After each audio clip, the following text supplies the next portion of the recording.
Good morning students. मैं हूं Muralidhar Verma, lecturer government polytechnic college Jodhpur. आज की क्लास में आप सभी का स्वागत है।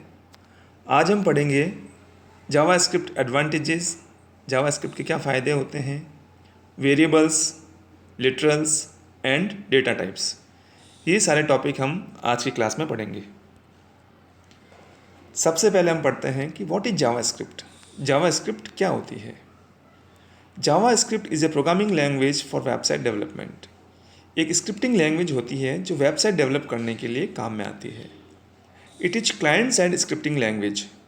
जावा स्क्रिप्ट जो है वो क्लाइंट साइड स्क्रिप्टिंग लैंग्वेज होती है। क्लाइंट साइड स्क्रिप्टिंग का मतलब क्या होता है कि जो जावा स्क्रिप्ट प्रोग्राम है वो क्लाइंट मशीन या क्लाइंट के कंप्यूटर के ब्राउज़र पे चलेगा। स्टूडेंट्स, दो प्रकार की स्क्रिप्टिंग लैंग्वेज होती है, सर्वर साइड स्क्रिप्टिंग लैंग्वेज और दूसरी होती है क्लाइंट साइड स्क्रिप्टिंग लैंग्वेज। जावा स्क्रिप्ट और वीबी स्क्रिप्ट जो है वो क्लाइंट साइड स्क्रिप्टिंग होती है, जबकि PHP, ASP, JSP ये सर्वर साइड होती है। सर्वर साइड स्क्रिप्टिंग क्या करती है, डायनामिक वेबसाइट बनाने के लिए काम में आती है, वो आगे क्लास में हम पढ़ेंगे।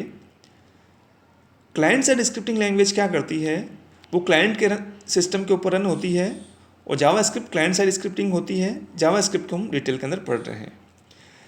जो क्लाइंट साइड स्क्रिप्टिंग होती है वो बेसिकली डेटा वैलिडेशन के लिए काम में आती है। These are used for data validation. Data validation का क्या मतलब होता है, मतलब डेटा को चेक करना, डेटा सही है या नहीं है, डेटा वैलिड है या नहीं है।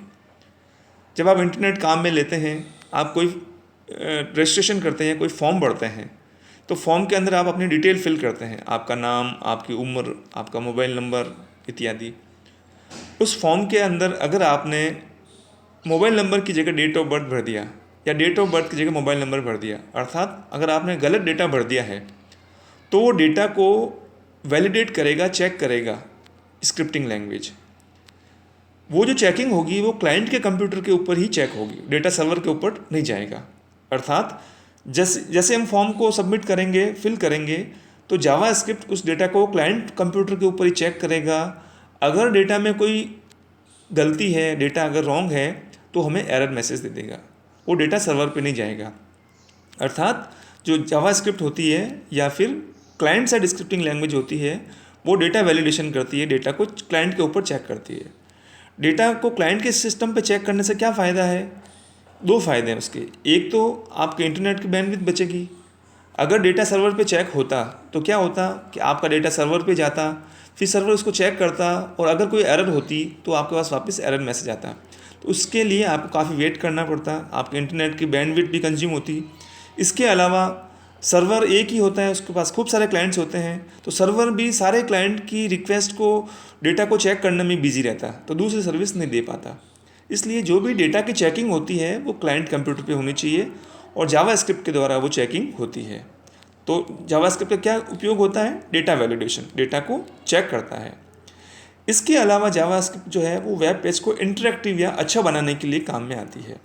जावा स्क्रिप्ट के अंदर अलर्ट मैसेज होते हैं, अर्थात सावधानी का मैसेज होता है, पॉपअप विंडोज़ होते हैं, डायनेमिक मेन्यूज़ होते हैं, डेट और टाइम आदि, ये सारी फैसिलिटीज़ जावा स्क्रिप्ट के अंदर होती है। JavaScript is not a full-fledged programming language. It is embedded in HTML code by using script tag as follows. Students, JavaScript जो है वो full-fledged programming language नहीं होती है, अर्थात अपने आप में परिपूर्ण लैंग्वेज नहीं होती है। जैसे C++ लैंग्वेज होती है, वो अपने आप में परिपूर्ण होती है। मतलब C लैंग्वेज का अलग से कंपाइलर होता है, आप C को अकेले चला सकते हैं, केवल C को प्रयोग करके ही आप C का प्रोग्राम बना सकते हैं। लेकिन जावा स्क्रिप्ट को आप अकेले नहीं चला सकते हैं। जावा स्क्रिप्ट के कोड को, प्रोग्राम को हमें HTML के साथ एम्बेड करना होता है, HTML के साथ जोड़ना होता है। HTML को जब हम चलाएंगे तो जावा स्क्रिप्ट प्रोग्राम भी रन होगा। जावा स्क्रिप्ट के कोड को या प्रोग्राम को हम HTML के अंदर एम्बेड करते हैं by using script tag.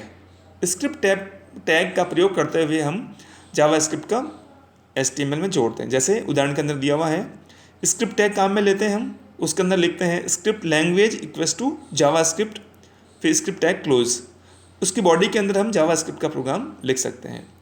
Students, यहाँ पे आपको ध्यान रखना है, जब हम लिख रहे हैं script language equals to JavaScript, तो जावा स्क्रिप्ट केस सेंसिटिव होती है, अर्थात बड़े अक्षर और छोटे अक्षर में फ़र्क होता है। जो जावास्क्रिप्ट शब्द लिखा हुआ है उसमें जावा का जे बड़ा होगा और स्क्रिप्ट का एस बड़ा होगा और बीच में कोई स्पेस नहीं होगा। तो आपको इसी तरह एज इट इज़ लिखना है, जैसा जावा स्क्रिप्ट लिखा हुआ है वैसे के वैसे आपको लिखना है।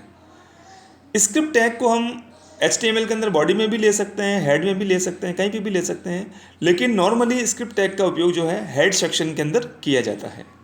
अर्थात जावास्क्रिप्ट को हमें काम में लेने के लिए HTML में एम्बेड करना होगा और नॉर्मली हम स्क्रिप्ट टैग को हेड सेक्शन के अंदर काम में लेते हैं। अगला पॉइंट, अगली विशेषता क्या है? It is interpreted by the client browser. JavaScript का जो प्रोग्राम होगा वो इंटरप्रेट होगा और उसको क्लाइंट ब्राउज़र चलाएगा। क्योंकि जावास्क्रिप्ट क्लाइंट साइड स्क्रिप्टिंग होती है तो इसका प्रोग्राम जो है वो रन कौन करेगा? क्लाइंट ब्राउज़र करेगा। एक इंटरप्रेटेड लैंग्वेज होती है जो कंपाइल होती है। सी लैंग्वेज को हम कंपाइल करते हैं, लेकिन जावास्क्रिप्ट जो है वो इंटरप्रेटेड लैंग्वेज है, क्लाइंट ब्राउज़र इसको इंटरप्रेट करेगा। अगला point, JavaScript is case sensitive. JavaScript जो है वो केस सेंसिटिव होती है, अर्थात कैपिटल लेटर और स्मॉल लेटर में फ़र्क होता है। JavaScript program are normally written in small letter. ज़्यादातर जावास्क्रिप्ट का जो प्रोग्राम है हम स्मॉल लेटर के अंदर लिखते हैं। अगली विशेषता क्या है? जावास्क्रिप्ट इज़ डिफरेंट देन जावा। जावा अलग लैंग्वेज है और जावास्क्रिप्ट अलग है। जावास्क्रिप्ट स्क्रिप्टिंग लैंग्वेज होती है जो वेब डेवलपमेंट के अंदर काम आती है, लेकिन जावा एक फुल फ्लैश प्रोग्रामिंग लैंग्वेज होती है, वो हम आगे की क्लासों में पढ़ेंगे। अर्थात आपको क्या ध्यान रखना है कि जावास्क्रिप्ट और जावा दोनों अलग अलग है, लेकिन जावास्क्रिप्ट जो है वो मोस्टली जावा के सिंटैक्स को फॉलो करती है, अर्थात जावा की तरह ही उसके प्रोग्राम को लिखने का तरीका होता है। अगला point, it is object based programming language. ये ऑब्जेक्ट बेस्ड प्रोग्रामिंग लैंग्वेज होती है। Next point, it is loosely typed language. JavaScript जो है वो लूजली टाइप्ड लैंग्वेज होती है, अर्थात इसके अंदर जब हम वेरिएबल्स बनाते हैं तो उसके डेटा टाइप को मेंशन करने की ज़रूरत नहीं होती है, अलग से डेटा टाइप बनाने की आवश्यकता नहीं होती है। जैसे सी में अगर हम कोई डेटा टाइप बनाते हैं तो हमें लिखना होता है इंट ए, फ्लोट बी, कैरेक्टर सी, डेटा टाइप के साथ वेरिएबल बताना होता है। लेकिन जावास्क्रिप्ट में ऐसा नहीं है। अगर हमने एक बार वेरिएबल बना दिया है तो उसके अंदर हम किसी प्रकार की वैल्यू को असाइन कर सकते हैं। ये स्ट्रिक्टली टाइप लैंग्वेज नहीं है, ये लूजली टाइप लैंग्वेज है। एप्लीकेशंस ऑफ जावास्क्रिप्ट, ये सारे जावास्क्रिप्ट के एप्लीकेशंस हैं। JavaScript is use to create interactive websites. Interactive website मतलब अच्छी वेबसाइट बनाने के लिए काम में आती है। It is use for client side data validation. जैसे अभी मैंने बताया था कि जावास्क्रिप्ट जो है वो डेटा को चेक करती है। डायनामिक ड्रॉप आउट मेनूज, इसके अंदर हम मेनूज बना सकते हैं। डिस्प्लेइंग डेट और टाइम, जावास्क्रिप्ट का प्रयोग करके अपन डेट और टाइम वेब पेज के ऊपर शो कर सकते हैं। डिस्प्लेइंग डायलॉग बॉक्सेस, जावास्क्रिप्ट के अंदर हम डायलॉग बॉक्स ले सकते हैं। अलर्ट मैसेज होता है, कन्फर्म होता है, प्रॉम्प्ट होता है डेटा को इनपुट देने के लिए, डायलॉग बॉक्स का हम काम में ले सकते हैं। डिस्प्लेइंग क्लॉक, घड़ी को हम जावास्क्रिप्ट के द्वारा वेब पेज के ऊपर शो कर सकते हैं। तो ये खूब सारी जावास्क्रिप्ट की एप्लीकेशंस हैं। तो अभी हमने जावास्क्रिप्ट के फीचर्स पढ़े हैं कि क्लाइंट साइड स्क्रिप्टिंग होती है, क्लाइंट कंप्यूटर पर रन होती है, ये इंटरप्रेट होती है, डेटा वैलिडेशन के लिए काम में आती है। इसके द्वारा हम इंटरेक्टिव बना सकते हैं वेब पेज को, popup menus, dialog box, clock, date और टाइम आदि फीचर्स इसके अंदर होते हैं। अगला पॉइंट हम पढ़ते हैं वेरिएबल्स। जावास्क्रिप्ट के अंदर वेरिएबल्स क्या होते हैं? वेरिएबल क्या होता है? Variable is a name given to memory location. अगर हम किसी मेमोरी लोकेशन को कोई नेम देते हैं तो वो वेरिएबल होता है, और वेरिएबल की वैल्यू प्रोग्राम के अंदर चेंज हो सकती है, इसके अंदर कोई भी वैल्यू हो सकती है। जावास्क्रिप्ट के अंदर अगर हमें वेरिएबल बनाना है तो हम वेयर कीवर्ड का काम में लेते हैं। जैसे अगर मैंने लिखा वेयर एज, तो इसके अंदर एज एक वेरिएबल हो गया है, और उसके अंदर मैंने इक्वल्स टू 21 लिखा है तो इसका मतलब एज एक इंटीजर वेरिएबल है। अगर मैंने लिखा वेयर मंथ इक्वल्स टू अप्रैल, इसका मतलब मंथ एक वेरिएबल है, उसकी वैल्यू अप्रैल है। अर्थात वेरिएबल एक लोकेशन होती है जिसकी वैल्यू चेंज हो सकती है।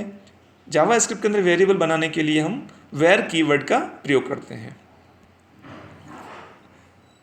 जावास्क्रिप्ट में वेरिएबल्स को बनाने के कुछ रूल्स होते हैं, ये रूल्स हम पढ़ते हैं। जावास्क्रिप्ट में वेरिएबल अगर हमें बनाना है तो उसके अंदर हम small a to z, capital A to z, underscore और डॉलर साइन को काम में ले सकते हैं। इसके अलावा कोई भी स्पेशल सिंबल हम वेरिएबल को बनाने में काम में नहीं ले सकते हैं। जो फर्स्ट लेटर है वो डिजिट नहीं होना चाहिए, 0 to 9 डिजिट जो है वो स्टार्टिंग नहीं होना चाहिए। फर्स्ट लेटर जो है वो अल्फ़ाबेट होना चाहिए। JavaScript variables are case sensitive, जैसा अभी मैंने पहले भी बताया था। जावास्क्रिप्ट वेरिएबल्स जो होते हैं वो केस सेंसिटिव होते हैं, अर्थात स्मॉल लेटर और कैपिटल लेटर के अंदर फ़र्क होता है। स्मॉल एक्स एक अलग वेरिएबल है और कैपिटल वेरिएबल एक्स जो है एक अलग वेरिएबल है। तो ये वेरिएबल्स को बनाने के कुछ रूल्स हैं। नेक्स्ट है लिटरल्स। लिटरल्स को हम कॉन्स्टेंट्स भी कहते हैं। Fixed values are known as literals और कांस्टेंट। ऐसी वैल्यू जिनका मान हम चेंज नहीं कर सकते हैं उसको हम कहते हैं कांस्टेंट्स या लिटरल्स। इंटीजर लिटरल हो सकता है जैसे 5, 7। फ्लोट लिटरल्स हो सकता है, कोई भी पॉइंट वाली संख्या है जैसे 5.3, तो ये फ्लोट लिटरल है। स्ट्रिंग लिटरल्स, डबल कोट्स के अंदर हम कुछ भी लिखते हैं तो स्ट्रिंग लिटरल्स होते हैं। तो लिटरल मीन्स कॉन्स्टेंट्स जिसकी वैल्यू प्रोग्राम के अंदर चेंज नहीं होती है। नेक्स्ट हम पढ़ते हैं जावास्क्रिप्ट डेटा टाइप्स। कौन कौन से डेटा टाइप्स होते हैं। जावास्क्रिप्ट के अंदर मुख्यतः दो प्रकार के डेटा टाइप होते हैं, primitive data type and non primitive. Primitive के अंदर भी अलग अलग होते हैं। नंबर मीन्स कोई इंटीजर नंबर हो सकता है या फ्लोट नंबर हो सकता है। इंटीजर मतलब बिना पॉइंट वाला, फ्लोट पॉइंट वाला। स्ट्रिंग जो अल्फ़ाबेट्स होते हैं वो स्ट्रिंग काम में लेते हैं। बूलियन का मतलब होता है 0 या 1, ये कंडीशंस के अंदर काम में आता है। अनडिफाइंड एक स्पेशल वेरिएबल डेटा टाइप होता है। नल होता है, इनको हम आगे एक स्लाइड में पढ़ेंगे। नॉन प्रिमिटिव का मतलब क्या होता है कि प्रिमिटिव से मिलके जो वेरिएबल या डेटा टाइप्स बनते हैं उनको हम कहते हैं नॉन प्रिमिटिव। नॉन प्रिमिटिव में 3 प्रकार के होते हैं, ऑब्जेक्ट, एरे एंड फंक्शन।